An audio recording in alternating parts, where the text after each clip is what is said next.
How to change TikTok reason. Let's get started. Launch your TikTok app. Make sure you have already logged into your account. You will land to the For You page. Now at the bottom, you're going to find different options. Head towards the option of profile given at the bottom right corner.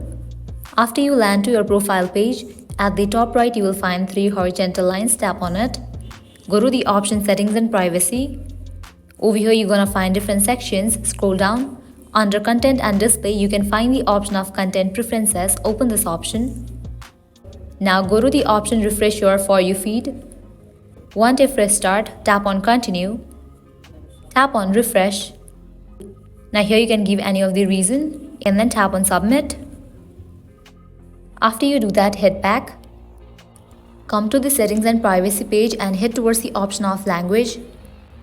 Now go to the option of preferred languages. Your default language in your TikTok account might be English. According to your TikTok region choice, you can choose any of the option. All you have to do is check in this way. I'm gonna check in for a few of these options.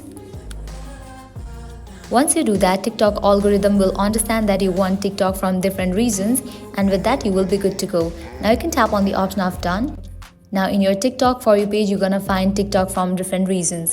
So this was all for this video. This is how you can change your TikTok reason. At the end, if you guys find this video helpful, don't forget to like, share and subscribe. Thank you.